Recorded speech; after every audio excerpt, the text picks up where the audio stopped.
Chapter number 22 variation and genetics में हमने बात करे थे हम RH ब्लड ग्रुप सिस्टम के हवाले से। तो RH ब्लड ग्रुप सिस्टम से रिलेटेड एक इनकम्पैटिबिलिटी, एक डिसऑर्डर जो है वो हम यहाँ पर पढ़ेंगे, जिसका नाम है एरिथ्रोब्लास्टोसिस फिटैलस। एरिथ्रोब्लास्टोसिस फिटैलस। अब देखना ये है कि ये डिजीज, ये जो डिसऑर्डर है, इसका मतलब क्या है। तो पहले हम थोड़ा सा टाइटल को जो है वो जरा जानने की कोशिश करेंगे। तो यहाँ पर जो फिटैलस है, फिटैलस से मुराद फीटस है। फीटस बिफोर बर्थ जो है, बिफोर बर्थ बेबी के लिए फीटस का लफ्ज जो है वो इस्तेमाल किया जाता है मोस्टली। उसके बाद ब्लास्टोसिस, किसी चीज का ब्लास्ट हो जाना, किसी चीज का डैमेज हो जाना। तो इसका मतलब ये है कि इस डिसऑर्डर में, इस इनकम्पैटिबिलिटी में फीटस जो होता है, बर्थ से पहले जो फीटस होता है, उसमें कुछ चीजें जो हैं वो टूटना शुरू हो जाती हैं, डैमेज होना शुरू हो जाती हैं, ब्लास्ट होना शुरू हो जाती हैं। अब वो कौन सी चीजें हैं? Date is erythro. एरिथ्रो जो है ये साइंटिफिक नेम है, एरिथ्रोसाइट्स साइंटिफिक नेम है, जो कि रेड ब्लड सेल्स के लिए जो है वो इस्तेमाल किया जाता है। रेड ब्लड सेल्स के लिए इस्तेमाल किया जाता है। तो एरिथ्रोब्लास्टोसिस फिटैलस एक ऐसा डिसऑर्डर है जिसमें फीटस की बॉडी में जो रेड ब्लड सेल्स होते हैं वो डैमेज होना शुरू हो जाती हैं। अब फीटस में रेड ब्लड सेल्स का डैमेज होना एरिथ्रोब्लास्टोसिस फिटैलस जो है वो कहलाता है। इस टॉपिक में हम ये जानने की कोशिश करेंगे कि आखिर क्या वजह है कि फीटस में जो रेड ब्लड सेल्स होती हैं वो डैमेज होना शुरू हो जाती हैं। तो ये इनकम्पैटिबिलिटी, ये जो सिलसिला है, ये तब स्टार्ट होता है जब एक RH नेगेटिव वुमेन जो है वो मैरी करती है किसी RH पॉजिटिव मैन से। तो ये जो RH इनकम्पैटिबिलिटी है, एरिथ्रोब्लास्टोसिस फिटैलस, ये कब होगी? जब एक RH नेगेटिव वुमेन, एक RH नेगेटिव वुमेन एक RH पॉजिटिव मैन से जो है वो मैरी करेगी, जिसके नतीजे में क्या होगा? जब एक RH नेगेटिव वुमेन एक RH पॉजिटिव मैन से मैरिड करेंगी, तो उसके नतीजे में जो उनकी नई नस्ल पैदा होगी, उनका जो चाइल्ड होगा, वो कौन सा बनेगा? That will be RH positive. तो जो उनका चाइल्ड बनेगा, जो उनका बच्चा जो है वो बनेगा, वो RH पॉजिटिव होगा। जैसा कि यहां पर आप देख सकते हैं, अगर आप इस डायग्राम को फोकस करने की कोशिश करें तो यहां पर आप देखें कि मदर जो है डेट इज RH नेगेटिव। हमने पिछले लेक्चर में पढ़ा हुआ है कि स्मॉल डी जो ये RH नेगेटिव के लिए होता है, और यहां पे भी मदर जो है डेट इज RH नेगेटिव।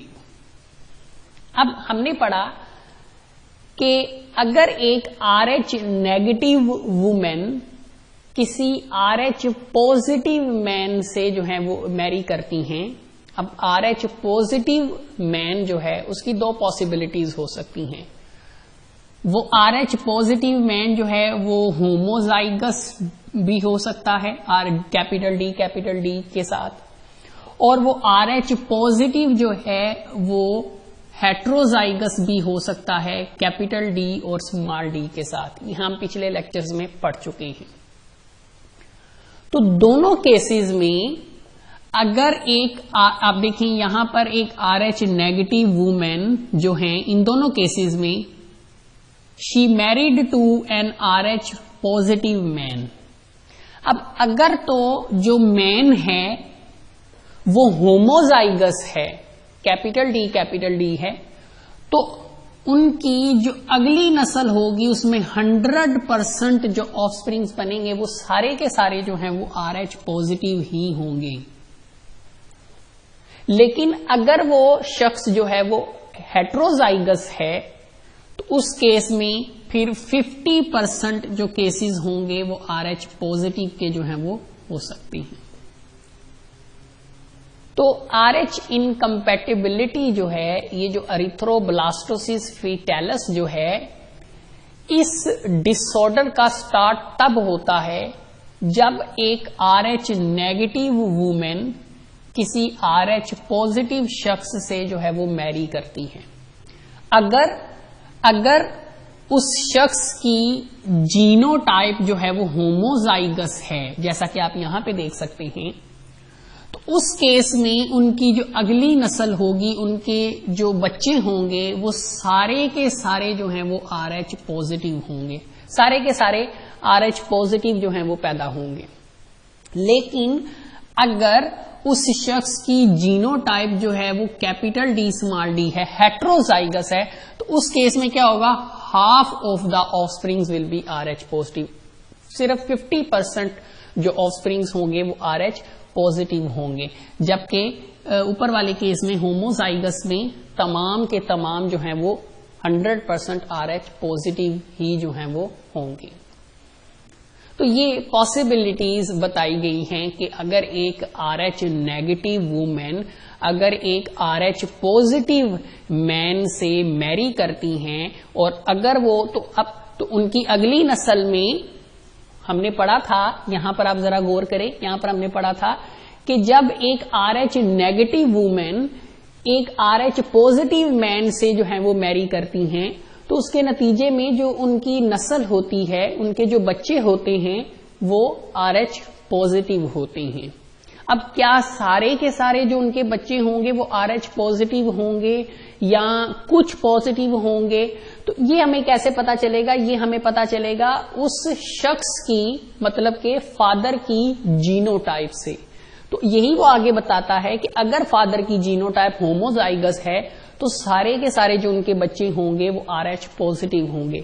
लेकिन अगर फादर की जीनोटाइप जो है वो हेट्रोजाइगस है तो सिर्फ 50% जो ऑफस्प्रिंग्स होंगे जो वो RH पॉजिटिव होंगे। अब इससे होगा क्या, ये चीज समझने वाली है कि अब यहां पर जैसे आप देखें इस डायग्राम को अगर हम देखें तो ये जस्ट समझाने के लिए ये डायग्राम जो है वो बनाई गई है, सिर्फ समझाने के लिए। जैसा कि आप यहां पे देख सकते हैं, अगर for example this is a mother body, अगर ये फॉर एग्जांपल मदर बॉडी है, मान लेते हैं कि ये मदर बॉडी है और ये उस मदर बॉडी में ये यहां पर फीटस जो है वो मौजूद है, फीटस मौजूद है, मतलब कि ये मदर जो है वो प्रेगनेंसी सिचुएशन में जो है वो मौजूद है, जिसमें एक फीटस जो है वो मदर बॉडी के में जो है वो ग्रो कर रहा है, डेवलप कर रहा है। और फीटस याद रखें, रिप्रोडक्शन वाले चैप्टर में भी आपने पढ़ा होगा कि ड्यूरिंग प्रेगनेंसी जो फीटस है और जो मदर हैं they are connected with each other by placenta. जो फीटस का ब्लड सर्कुलेटरी सिस्टम होता है और जो मदर का ब्लड सर्कुलेटरी सिस्टम होता है, तो यहां पर हम ब्लड सर्कुलेटरी सिस्टम को इस तरह रेड कलर से जो है वो ड्रा कर देते हैं। तो ड्यूरिंग प्रेगनेंसी फीटस का ब्लड सिस्टम और मदर का जो ब्लड सर्कुलेटरी सिस्टम होता है वो प्लेसेंटा के थ्रू जो है वो अटैच होता है। इस प्लेसेंटा के थ्रू जो है वो मदर ब्लड और फीटस का जो ब्लड है वो आपस में कुछ हद तक जो है वो एक्सचेंज हो सकती हैं, चीजों का तबादला कर सकती है, क्योंकि मदर के ब्लड से ही ऑक्सीजन बेबी को दी जाएगी, जो कि फीटस यहां पर जिसको हम कह रहे हैं, मदर के ब्लड से ही जो है वो फूड प्रोवाइड की जाएगी ताकि उस फीटस की जो है वो डेवलपमेंट जो है उसको मुमकिन बनाया जा सके। अच्छा, अब होगा क्या? तो ये हमने पॉसिबिलिटीज पढ़ी थी कि जब एक RH नेगेटिव वुमेन किसी RH पॉजिटिव मैन से मैरी करेंगी तो उसके नतीजे में क्या होगा, उनके जो बच्चे पैदा होंगे, उनकी जो नई नस्ल होगी उसमें RH पॉजिटिव जो है वो चाइल्ड जो है वो बन सकते हैं, पैदा हो सकते हैं, जैसा कि आप इस केस में देख सकते हैं। तो ये एक मदर हैं जो खुद तो RH नेगेटिव हैं, लेकिन ड्यूरिंग प्रेगनेंसी जो चाइल्ड ये कॉन्सीव कर रही हैं, जो चाइल्ड इनकी बॉडी के अंदर मौजूद है वो कौन सा है, वो RH पॉजिटिव है। वो क्यों है वो भी हमने डिस्कस किया। अब इससे क्या होगा, होगा ये कि ये जो फीटस का जो ब्लड है, चूंकि RH पॉजिटिव है, तो हम जानते हैं कि RH पॉजिटिव जो ब्लड होता है उसमें एंटीजन जो है वो मौजूद होती हैं, RH एंटीजन मौजूद होती हैं, जबकि जो RH नेगेटिव ब्लड होता है उसमें ना एंटीजन होती है, ना ही RH एंटीजन होती है, ना ही RH एंटीबॉडी होती है। लेकिन जो RH पॉजिटिव ब्लड होता है उसमें RH एंटीजन मौजूद होती है। अब जैसा कि हमने कहा था कि प्लेसेंटा के थ्रू जो है वो मदर का ब्लड और फीटस का ब्लड कुछ हद तक जो है वो एक दूसरे के साथ एक्सचेंज करते हैं, यहां से चीजों का तबादला होता है मदर और फीटस के दरमियान।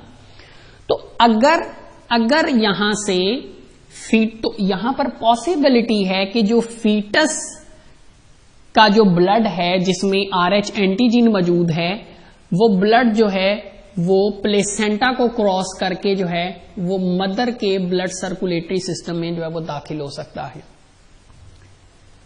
अगर फीटस का जो ब्लड है जिसमें RH एंटीजन मौजूद है, अगर वो प्लेसेंटा को क्रॉस करके मदर के ब्लड सर्कुलेटरी सिस्टम में दाखिल हो जाता है, तो मदर के ब्लड में क्या दाखिल होना शुरू हो जाएगी, A एंटीजन दाखिल होना शुरू हो जाएगी, जो कि कहां से आ रही है, फीटस के ब्लड से जो है वो आ रही है। अब हमने पढ़ा था कि RH नेगेटिव जो है इस ब्लड में ना ही RH एंटीजन होती है ना ही RH एंटीबॉडी होती, लेकिन हमने पिछले लेक्चर में ये भी पढ़ा था, RH ब्लड ग्रुप सिस्टम वाले लेक्चर में हमने ये भी पढ़ा था कि अगर RH नेगेटिव ब्लड में किसी वजह से RH एंटीजन दाखिल हो जाए तो क्या होता है, तो नतीजतन क्या निकलेगा, वो उस ब्लड के अंदर इस एंटीजन के खिलाफ एंटीबॉडीज बनना शुरू हो जाएंगी। तो मदर का ब्लड सर्कुलेटरी सिस्टम फौरन इम्यून सिस्टम एक्टिव होगा और वो इस RH एंटीजन जो कि फीटस से आ रही है उसको खत्म करने के लिए RH एंटीबॉडीज जो हैं वो मदर की बॉडी में बनना शुरू हो जाएंगी, RH एंटीबॉडीज। और हमने पढ़ा था कि RH नेगेटिव ब्लड जो है नॉर्मली तो उसमें कोई RH एंटीबॉडी नहीं होती, लेकिन अगर उसमें कहीं से RH एंटीजन अगर दाखिल हो जाए तो उसमें RH एंटीबॉडीज बनना शुरू हो जाती हैं, जैसा कि आप यहां पे देख सकते हैं कि फीटस से RH एंटीजन जो है वो मदर के ब्लड में दाखिल हुई, जिसके नतीजे में मदर जो कि खुद जो है वो RH नेगेटिव है, लिहाजा मदर जो है उनका इम्यून सिस्टम एक्टिव होगा, वो इस RH एंटीजन के खिलाफ RH एंटीबॉडीज बनाना शुरू कर देगा। अब ये जो RH एंटीबॉडीज होंगी ये मदर के ब्लड में जो RH एंटीजन्स दाखिल हुई हैं ये उनको डिस्ट्रॉय कर देंगी, लेकिन इसके साथ साथ इन्हीं में से कुछ RH एंटीबॉडीज क्या होंगी, वो इस प्लेसेंटा के थ्रू जो है वो फीटस की बॉडी में भी दाखिल हो जाएंगी।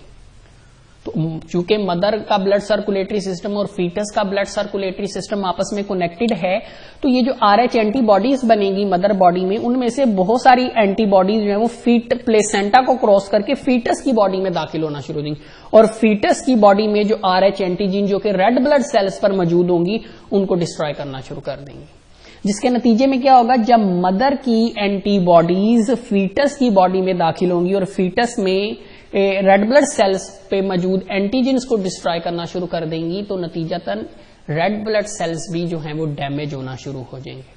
तो फीटस के अंदर रेड ब्लड सेल्स डैमेज होना शुरू हो जाएंगे, इसीलिए इस कंडीशन को, इनकम्पैटिबिलिटी को हम एरिथ्रोब्लास्टोसिस फेटालिस कहते हैं। तो इसको यहां पर पढ़ लेते हैं, जैसा कि आपकी बुक में मेंशन है।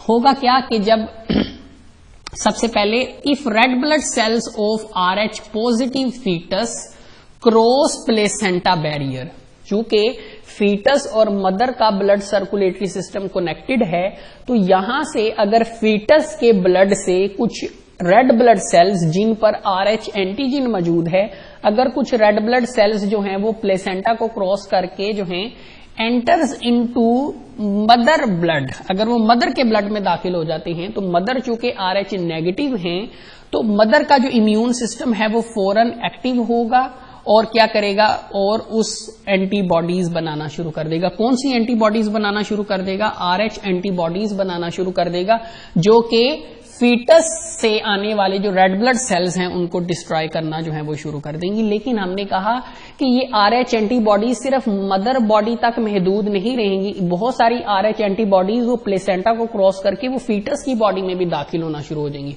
और फीटस की बॉडी में जो रेड ब्लड सेल, चूंकि एंटीजन रेड ब्लड सेल के ऊपर मौजूद होती है, तो वो एंटीजेंस को जब डिस्ट्रॉय करेंगी एंटीबॉडीज, तो रेड ब्लड सेल्स भी जो है वो डिस्ट्रॉय होना शुरू हो जाएंगे। नतीजतन अगर ये डिस्ट्रक्शन फीटस की बॉडी में जारी रहती है, फीटस की बॉडी में रेड ब्लड सेल्स डिस्ट्रॉय होते चले जाते हैं, तो नतीजतन क्या होगा, फीटस की बॉडी में जो है वो रेड ब्लड सेल्स की कमी वाक़ई होना शुरू हो जाएगी, जिसे हम नॉर्मली एनीमिया के नाम से जो है वो जानते हैं। तो नतीजतन the foetus start secreting erythroblast in the blood. Erythroblast का मतलब है कि वो जब मदर की एंटीबॉडीज फीटस के रेड ब्लड सेल्स पर अटैक करेंगी, तो रेड ब्लड सेल्स जो हैं वो डैमेज हो जाएंगे, उनकी शेप जो है वो चेंज हो जाएगी। तो वो जो डैमेज्ड जो रेड ब्लड सेल्स होंगे वो फीटस की बॉडी में जो है वो बनते चले जाएंगे, उन्हें हम कहते हैं erythroblast, damaged red blood cells जिन पर एंटीबॉडीज अपना अटैक जो है वो कर चुकी हैं। इसीलिए तो इस डिजीज को, इस डिसऑर्डर को हम एरिथ्रोब्लास्टोसिस फिटालिस कहते हैं, क्योंकि इसमें फीटस के अंदर erythroblast damaged red blood sales जो हैं वो बनना शुरू हो जाती है। अच्छा, अब ये जो कंडीशन है जिसमें अगर बच्चे के अंदर, अगर फीटस में रेड ब्लड सेल्स डिस्ट्रॉय होना शुरू हो जाते हैं, तो ये चीज जो है ये अक्सर जो है वो अबॉर्शन की तरफ जो है वो चली जाती है, क्योंकि फीटस की बॉडी में रेड ब्लड सेल्स बहुत खतरनाक हद तक जो है वो डैमेज हो जाते हैं, खत्म हो जाते हैं, जिसके नतीजे में मोस्टली प्रेगनेंसी जो है वो सरवाइव नहीं कर सकती और यूं जो है वो अबॉर्शन की तरफ जो है ये केस चला जाता है। लेकिन अगर प्रेगनेंसी जो है वो जारी रहती है, मतलब अबॉर्शन नहीं होता, प्रेगनेंसी जारी रहती है इस कंडीशन में भी, तो उस बच्चे की जब पैदाइश होगी तो उसका जो लीवर और जो उसका स्प्लीन होगा उस बच्चे का, वो हम देखेंगे कि वो बहुत हद तक जो है उसमें स्वेलिंग होगी। क्यों होगी? क्योंकि याद रखें फीटस स्टेज पर बिफोर बर्थ जो फीटस होता है उसकी बॉडी में जो रेड ब्लड सेल्स होते हैं उसको बनाने की जिम्मेदारी लीवर और स्प्लीन की होती है, जिसको आफ्टर बर्थ जो है वो बोन मैरो जो है वो बनाना शुरू कर देता है। Most of the cases, mostly जो है वो लीवर और स्प्लीन रेड ब्लड सेल्स। तो जब फीटस में रेड ब्लड सेल्स डैमेज होना शुरू हो जाएंगे, फीटस के ब्लड में रेड ब्लड सेल्स कम होना शुरू हो जाएंगे, तो लीवर और स्प्लीन जो है ये रेड ब्लड सेल्स की कमी को पूरा करने के लिए जो है, रेड ब्लड सेल्स की कमी को पूरा करने के लिए बहुत ज्यादा रेड ब्लड सेल्स बनाना शुरू कर देंगे। तो जरूरत से, नॉर्मल से हटकर जो है ये काम करेंगे, जिससे इनके अंदर जो है वो स्वेलिंग जो है वो हो सकती है। अच्छा, इसके साथ साथ एक और चीज भी है कि जब फीटस के रेड ब्लड सेल्स डैमेज होना शुरू हो जाते हैं, तो रेड ब्लड सेल्स के डैमेज होने की वजह से एक वेस्ट मटेरियल बनता है जिसे हम कहते हैं बिलीरबिन। ये कब बनेगा? By the destruction of red blood sales. तो जब फीटस की बॉडी में रेड ब्लड सेल्स डिस्ट्रॉय होना शुरू हो जाएंगे, तो जो बिलीरबिन उससे बनेगा, जो कि एक वेस्ट मटेरियल है, ये क्या करेगा? ये फीटस की बॉडी में जमा होना शुरू हो जाएगा, फीटस की बॉडी में जमा होना शुरू हो जाएगा। फीटस की बॉडी के सेल्स में जमा होना शुरू हो जाएगा। नतीजतन क्या होगा, जब फीटस के सेल्स में बिलीरबिन जमा होना शुरू हो जाएगा तो इससे ब्रेन जो है वो प्रॉपर फंक्शन नहीं कर सकेगा, और सबसे अहम चीज जो है वो स्किन येलो कलर की जो है वो नजर आना शुरू हो जाएगी। बाहर से स्किन जो है वो येलोइश कलर जो है वो उसकी अपीयरेंस होना शुरू हो जाएगी, जिसको हम जॉन्डिस का नाम जो है वो देते हैं। तो अगर वो फीटस जो है वो सरवाइव कर जाता है और उसकी जब बर्थ होती है तो वो बहुत ही ज्यादा खतरनाक हद तक एनीमिया का शिकार, जॉन्डिस का जो है वो शिकार होता है। अब आते हैं हम कुछ पॉसिबिलिटीज की तरफ। पॉसिबिलिटीज क्या है कि मदर में जो पहली प्रेगनेंसी होती है, ऐसी मदर्स जो कि RH पॉजिटिव मैन से मैरी करती हैं, ऐसी वुमेन्स में, ऐसी मदर्स में जो पहली प्रेगनेंसी होती है वो इतनी ज्यादा खतरनाक साबित नहीं होती फीटस के लिए। उसकी क्या वजह है, जैसे कि वो कहता है first RH incompatible pregnancy not face much problem. क्यों? Because very few fetal antigens enter into mother circulation. जैसा कि मैंने बताया था कि ये जो प्लेसेंटा है ये वो जगह है जहां पर से फीटस का ब्लड सर्कुलेटरी सिस्टम मदर के ब्लड सर्कुलेटरी सिस्टम के साथ जो है वो अटैच होता है। मैंने ये भी बताया था कि यहां पर ये अटैचमेंट कुछ इस तरह होती है कि बहुत कम एक्सचेंज होता है, मतलब कि हर चीज जो है वो फीटस से मदर में और मदर के ब्लड से फीटस में दाखिल नहीं हो सकती। समटाइम्स कुछ ऐसी चीजें हैं, चंद ऐसी चीजें हैं जो प्लेसेंटा को क्रॉस करके जो है वो क्रॉस कर सकती हैं। हर चीज जो है वो क्रॉस नहीं कर सकती प्लेसेंटा को, ठीक है। तो ऐसी मदर्स में जो फर्स्ट प्रेगनेंसी होती है वो इतनी खतरनाक साबित नहीं होती। क्यों? क्योंकि बहुत कम फीटस की एंटीजेंस जो हैं वो दाखिल होती हैं। प्लेसेंटा इतनी आसानी से फीटस के रेड ब्लड सेल्स को मदर ब्लड में दाखिल होने नहीं देता, इतनी आसानी से दाखिल होने नहीं देता।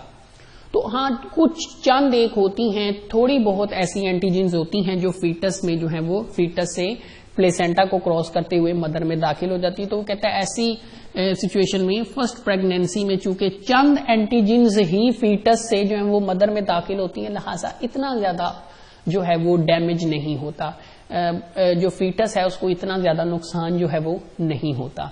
लेकिन जब उस फर्स्ट प्रेगनेंसी के नतीजे में जब पहले जो बेबी है उसकी पैदाइश होगी तो उस वक्त क्या होगा, but when placenta D attaches at birth, तो जब eight the time of delivery, eight the time of birth, जब वो फर्स्ट बेबी जो है उसकी जब बर्थ होगी वो प्लेसेंटा से अलग होगा, तो उस वक्त जो है ड्यूरिंग बर्थ जो है फीटस के कुछ सेल्स जो होते हैं वो मदर बॉडी में ही जो है वो रह जाते हैं।